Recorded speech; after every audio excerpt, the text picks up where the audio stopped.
In the small town of Willow Creek, where autumn leaves danced to the ground, a mysterious letter arrived for Eleanor Green. At 82, Eleanor had lived a quiet life in her grandmother's old Victorian house, filled with memories and fading photographs. The town knew her as the woman with stories of yesteryears, but she had one story locked away, a tale of love and loss that had never seen the light. The letter was neatly folded, with elegant cursive scrawled across the front. To Eleanor, from Samuel. Her heart raced. Samuel had been her first love, a bright-eyed boy with a contagious laugh.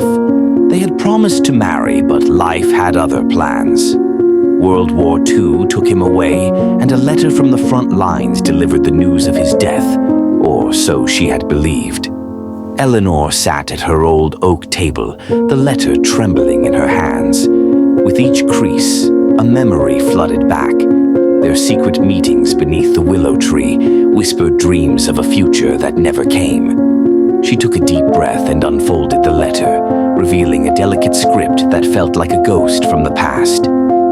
"My dearest Eleanor," it began. "If you are reading this, then I have survived, though I cannot say how. The war has changed me, as I fear it has changed the world. I write to you from a distant land where each day brings new challenges, yet my thoughts remain anchored to you." Tears welled in her eyes. Samuel had survived. She read on, her heart pounding. He recounted tales of bravery and despair, of friendships forged in the chaos, and dreams shared around flickering campfires. But it was his closing words that struck her most deeply. "I know I have broken our promise, and for that I am truly sorry.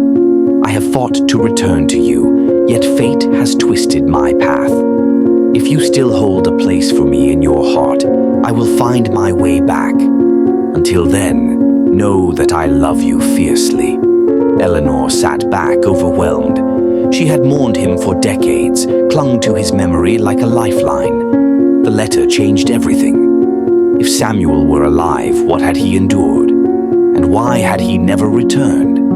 As days turned into weeks, Eleanor became consumed by the need to find him. She spent hours researching, poring over old newspapers and military records, determined to uncover the truth. She learned that after the war, many soldiers were lost, their names fading into the shadows of history. One evening, while browsing an online archive, she stumbled upon a photograph of a war memorial dedicated to fallen soldiers from the town. Her breath caught as she saw Samuel's name etched into the stone. Heartbroken yet resolute, she knew what she had to do. On a chilly November day, Eleanor visited the memorial, flowers in hand. She knelt before the stone, placing the blooms gently at its base. "I never forgot you, Samuel. You were my first love, and you still hold a piece of my heart," she whispered, tears streaming down her cheeks. As she stood, feeling the weight of years lift from her shoulders, she realized that love, though complicated and sometimes tragic, could transcend time.